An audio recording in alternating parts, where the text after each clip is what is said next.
Graças a Deus, bom dia, a paz do Senhor Jesus, meus irmãos.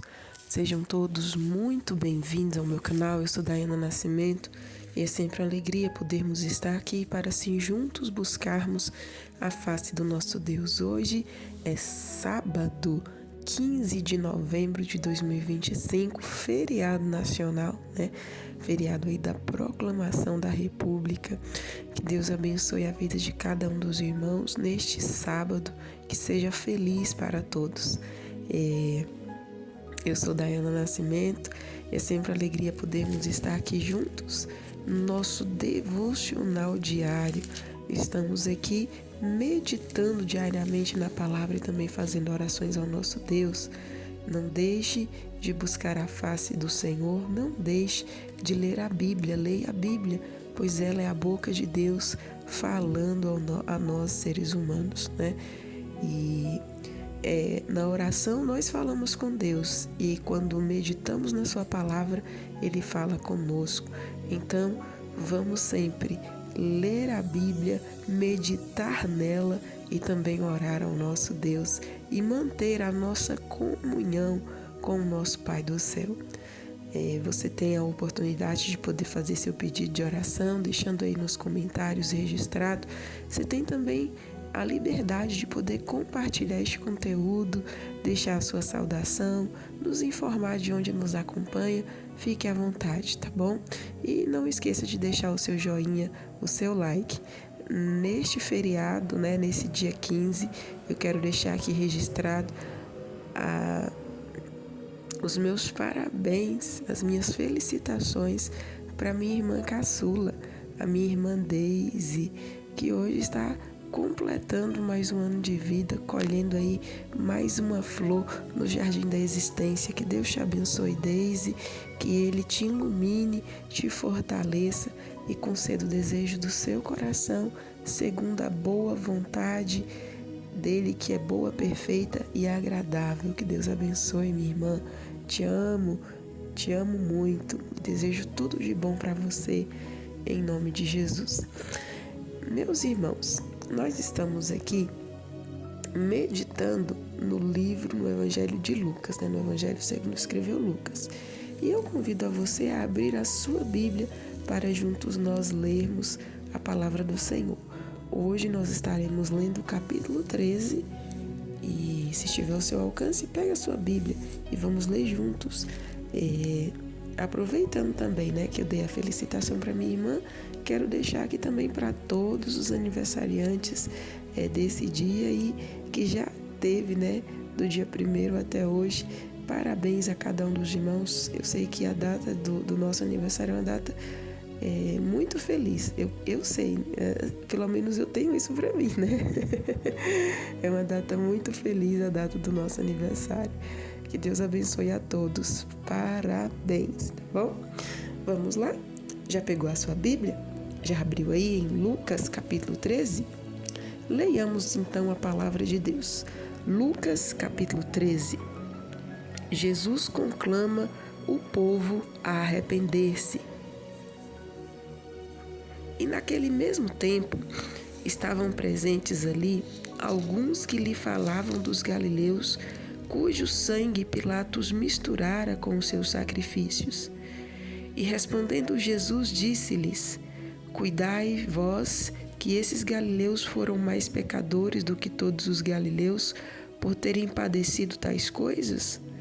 Não, vos digo, antes, se vos não arrependerdes, todos de igual modo perecereis.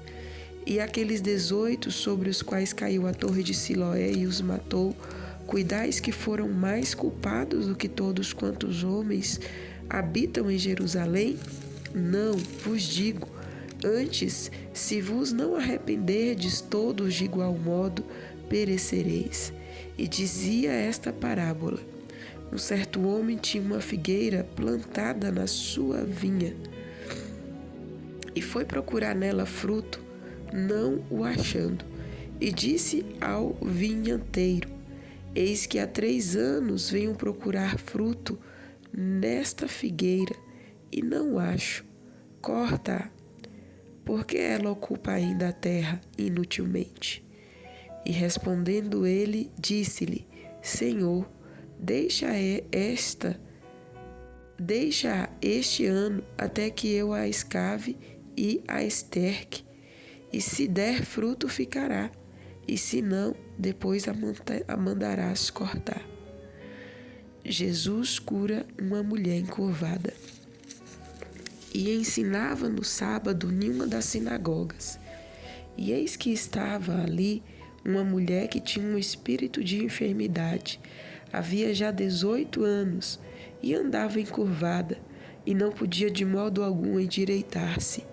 E vendo a Jesus, chamou-a a si e disse-lhe: Mulher, estás livre da tua enfermidade. E impôs as mãos sobre ela, e logo se endireitou e glorificava a Deus.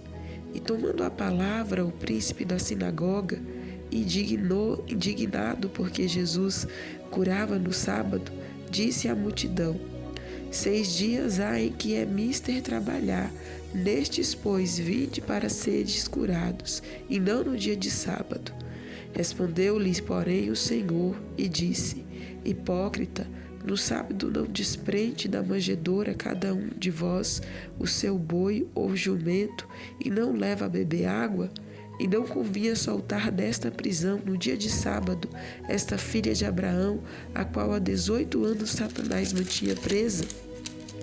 E dizendo ele isso, todos os seus adversários ficaram envergonhados, e todo o povo se alegrava por todas as coisas gloriosas que eram feitas por ele. Jesus ensina sobre o reino de Deus. E dizia: A quem é semelhante o reino de Deus, e a que o compararei? É semelhante ao grão de mostarda, que um homem, tomando-o, lançou na sua horta, e cresceu, e fez-se grande árvore, e em seus ramos se aninharam as aves do céu. E disse outra vez: A quem compararei o reino de Deus? É semelhante ao fermento que uma mulher, tomando-o, escondeu em 3 medidas de farinha, até que tudo levedou. Jesus ensina sobre a entrada no reino. E percorria as cidades e as aldeias, ensinando e caminhando para Jerusalém. E disse-lhe um: Senhor, são poucos os que se salvam? E ele lhe respondeu: Porfiai por entrar pela porta estreita, porque eu vos digo que muitos procurarão entrar e não poderão. Quando o pai de família se levantar e cerrar a porta, e começardes a estar de fora, e a bater a porta, dizendo: Senhor, Senhor, abre-nos, e respondendo ele vos disser: Não sei de onde vós sois, então começareis a dizer: Temos comido e bebido na tua presença, e tu tens ensinado nas nossas ruas.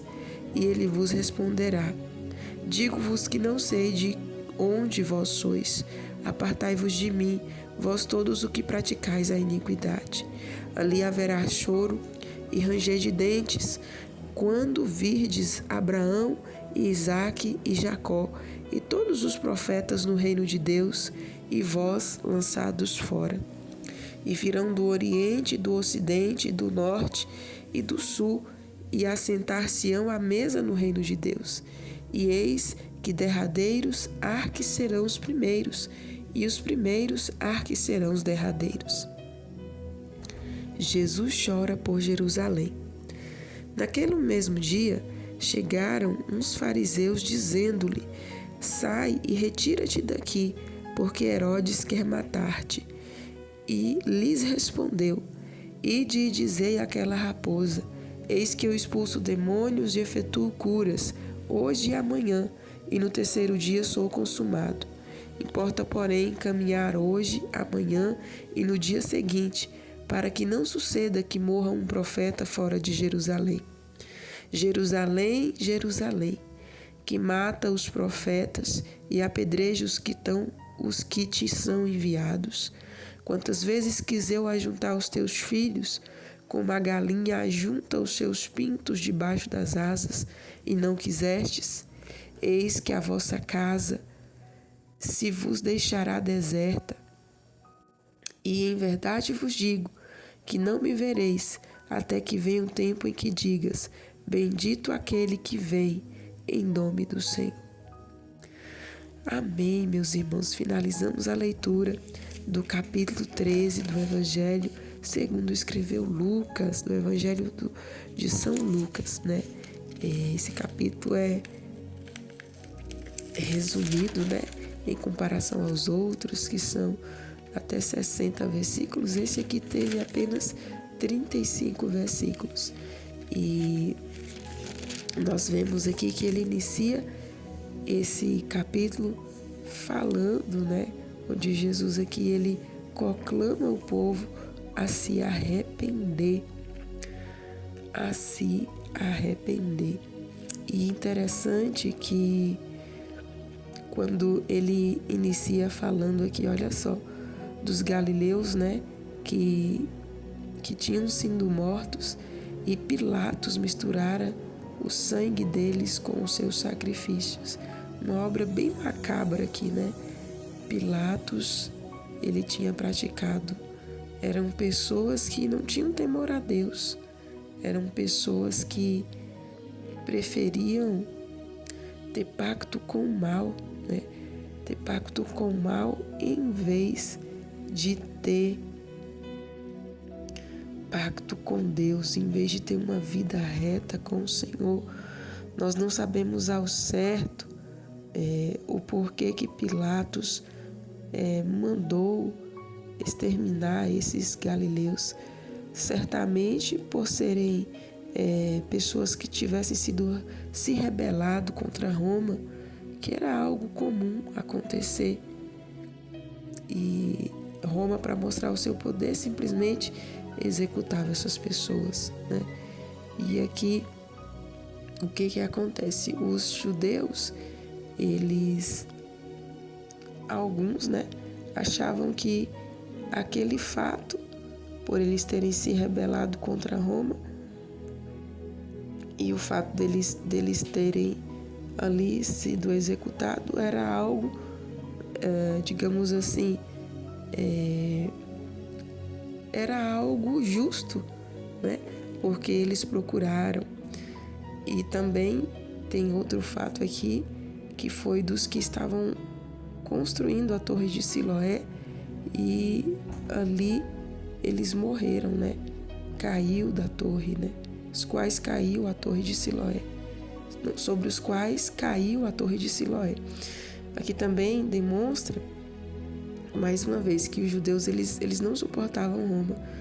E o fato daqueles galileus estarem ajudando a Roma era algo que também para eles merecia um fim triste. E aí Jesus fala para eles: olha, não pensem em vocês que vocês são melhores do que estes que foram executados, nem tão como destes os quais a torre caíram em cima. Porque se vocês não se arrependerem, o fim será igual.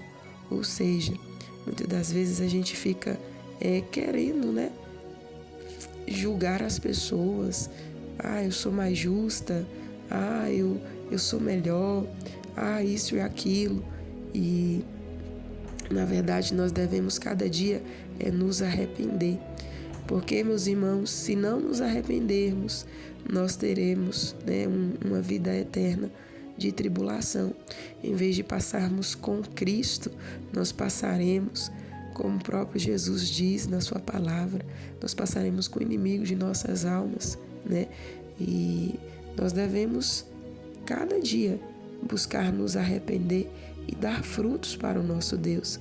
Que, prosseguindo ainda esse primeiro capítulo, né, esses primeiros versos, nós vemos aqui Jesus falando sobre a figueira infrutífera e sobre o vincultor misericordioso.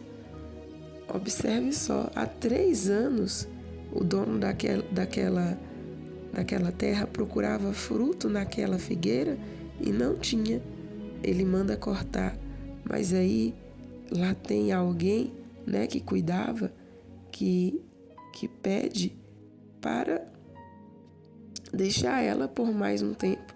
Ó, fala, não, eu vou escavar aqui, vou colocar esterco, né? Vamos ver se der fruto, vai ficar, se não, nós vamos então arrancá-la.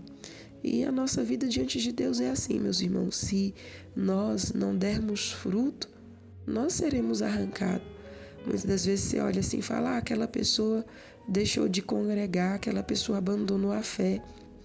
A culpa foi fulano, foi cicrano. Não, meus irmãos, é porque foi uma figueira que não deu fruto. Porque não deu fruto diante de Deus. E a palavra nos diz, aquele que usa de engano na minha casa não ficará. Se nós não dermos frutos e frutos dignos de arrependimento, nós não vamos permanecer na presença de Deus. E quais são esses frutos? É o fruto da oração, é o fruto da comunhão, é o fruto, sabe, da intercessão, é buscarmos o fruto do Espírito em nossas vidas, porque senão nós vamos ser arrancados, é pelo próprio dono da vinha, é pelo próprio dono, né, ali do terreno que nós seremos arrancados. Então, vamos prestar atenção e vamos buscar dar frutos na presença de Deus. Prosseguindo, Jesus fala aqui sobre uma mulher, né, Lucas fala, né, que Jesus cura uma mulher que há 18 anos estava ali sofrendo na sua coluna, ela era encurvada. Imagina aí uma pessoa andar encurvada. E o que me chama a atenção é que Jesus fala, quando vai curá-la, repreende o espírito de enfermidade. Ou seja, as enfermidades elas podem ser causadas por vários fatores, né? O vírus viral, alguma coisa crônica, né? O emocional, mas por trás de tudo isso está o espírito de enfermidade. É a palavra quem nos diz, né? Jesus repreendeu o espírito de enfermidade da vida daquela mulher. A palavra nos diz, tinha um espírito de enfermidade, havia já 18 anos. Então, por trás de toda doença, de todo mal, tem também o inimigo.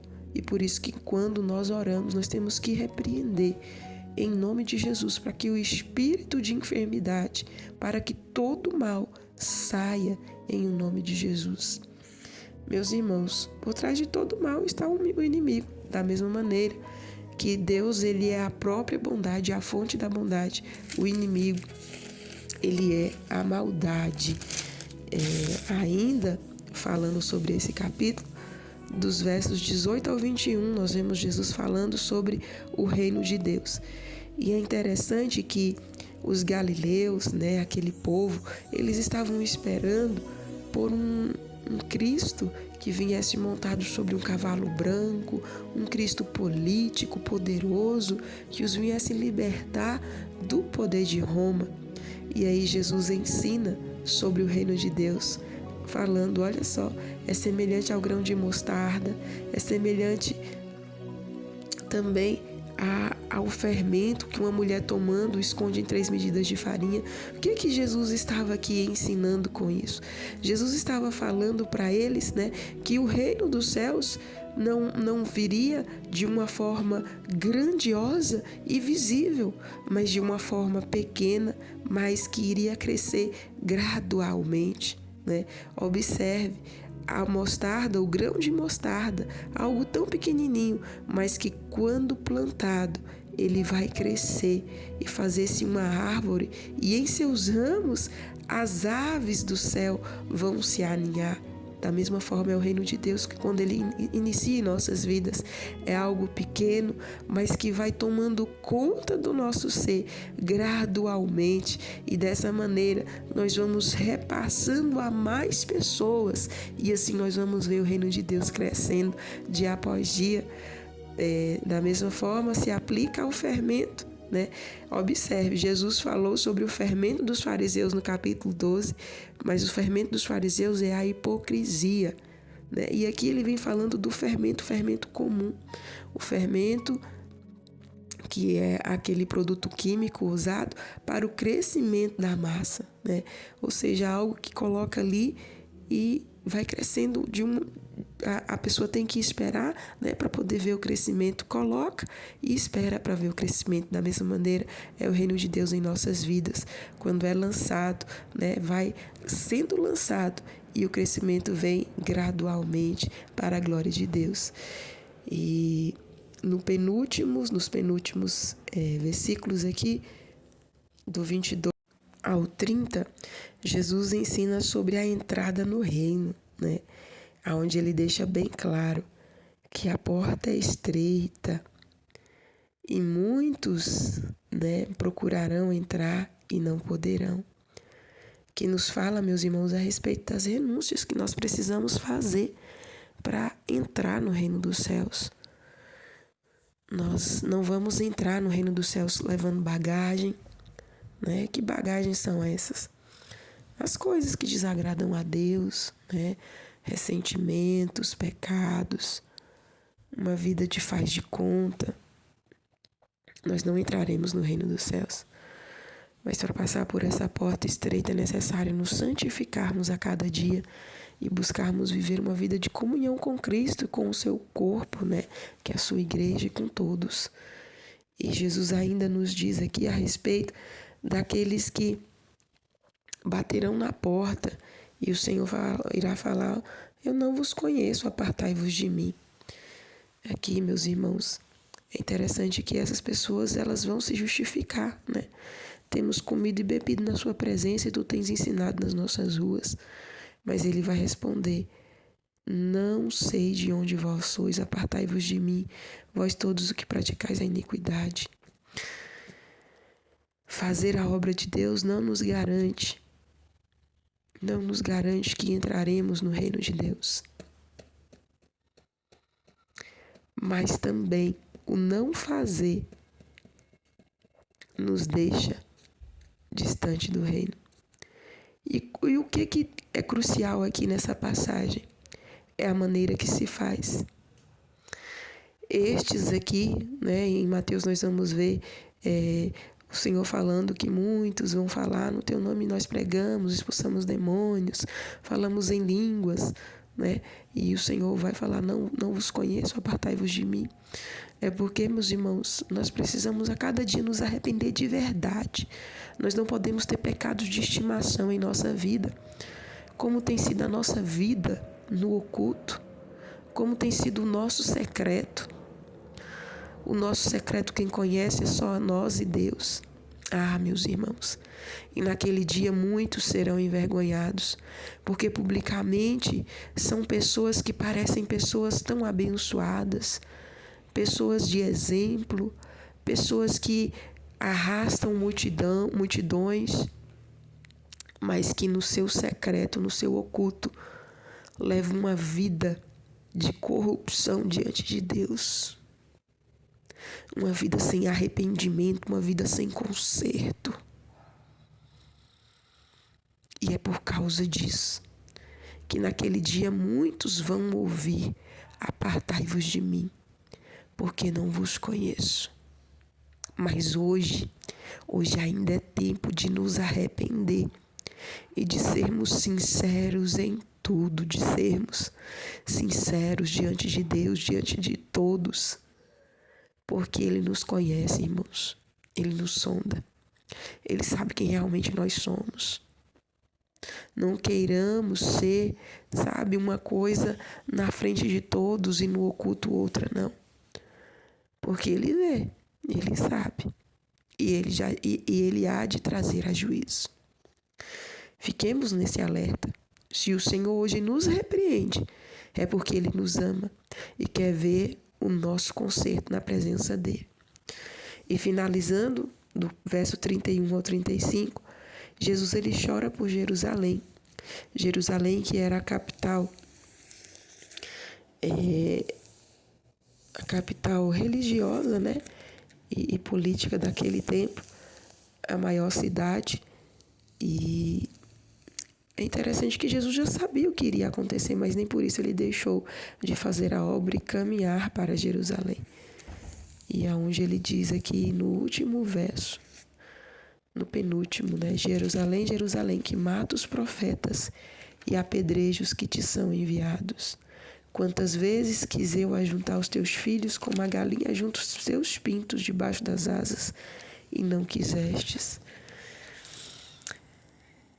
Nós vemos aqui que Deus, ele pela sua bondade e misericórdia, Jerusalém ali estava representando todo o povo judeu, que durante muito tempo o Senhor tentou resgatar e restaurar Israel, mas eles resistiram. Mataram os profetas, mataram os mensageiros e, por fim, crucificaram até a Cristo, né? Mas vai existir um dia no qual onde novamente Israel vai ser restaurada e vai ser salva, né? Naquele grande dia, qual Jesus retornar para salvá-los, e todo aquele que invocar o nome do Senhor será salvo. Nós vamos ficando por aqui, meus amados, nessa meditação, que o Espírito Santo de Deus possa falar melhor em cada coração. E eles rejeitaram o Messias, da mesma maneira que haviam rejeitado os percussores dele. E que nós possamos estar atentos, né? Que não venhamos rejeitar Jesus. Possamos tomar de exemplo nisso aqui. E não vamos rejeitar Jesus em nossas vidas, mas vamos aceitá-lo a cada dia como nosso único e suficiente Salvador, como dono de nossas vidas. Amém? Vamos orar neste momento, vamos falar com Deus. Pai, eu quero te agradecer, te louvar por mais esse dia, pela sua bondade e misericórdia sobre nós, pelo perdão dos nossos pecados, pelo fôlego de vida que o Senhor tem dado a nós e a cada um dos nossos, pelos livramentos, por tuas mãos estendidas, pelo prover, Pai, sobre nós, sobre as nossas mesas, sobre as nossas necessidades. Muito obrigada por tudo. Eu quero nesta manhã te pedir perdão pelas nossas falhas, fraquezas e iniquidades. Nos ajude e nos ensine a cada dia a te servir. Perdoa, Pai, todo o nosso ser, tudo quanto temos falado, ouvido, pensado, praticado, que não tem sido da sua vontade, do seu agrado. Que o Senhor possa nos perdoar, nos purificar de todo mal, que não venhamos, meu Deus, estar cultivando em nós a iniquidade, cultivando em nós, Senhor, a corrupção, cultivando em nós a mentira, o engano, mas que possamos cada dia lavar as nossas vestes no sangue do Cordeiro, que nós venhamos estar com nossas vestes limpas, ó Pai, santificadas para encontrarmos contigo, com óleo, com azeite nas nossas lamparinas, bem como azeite de reserva. Pai Santo, toma a vida de cada um dos teus filhos nesta manhã, abençoa cada inscrito neste canal, abençoa todos quanto têm ouvido a tua palavra, a tua mensagem, que o poder transformador, restaurador, que o poder salvador desta palavra possa estar operando no mais íntimo de cada ser, operando o que é preciso e necessário, trazendo salvação, libertação, livramento, trazendo cura, trazendo respostas para a glória e honra do teu nome santo. Meu Deus, abençoa cada inscrito, abençoa cada um dos teus filhos que oram juntamente conosco nesta hora. Estenda tuas mãos de poder, tuas mãos de glória. Vem entrar em cada situação, resolvendo para a glória do teu nome, repreendendo a fúria do mal, lançando por terra, ó Pai, toda a zombaria e a afronta do mal contra nossas vidas, contra as nossas famílias, contra os nossos, ó Pai, e ser conosco, nos guardando e livrando do perigo e do mal, abençoando a nós e a toda a nossa família, a todos os nossos familiares, parentes, amigos, de perto ou de longe. Que o Senhor venha nesta manhã guardar, livrar, salvar, curar, dando a bênção, dando, meu Deus amado, a vitória que provém de Ti. Nos renova, nos alegra, sê conosco, Pai, hoje e sempre. Em nome de Jesus eu oro, te louvo e te agradeço, pois sei que és fiel. Em nome de Jesus, amém e amém. Graças a Deus. Meus amados, nós vamos ficando por aqui. Que Deus em Cristo abençoe sua vida e de toda a sua família. Vamos prosseguir firmes, pois o nosso Deus é bom. Fiquemos todos na santa e gloriosa paz do nosso Senhor Jesus.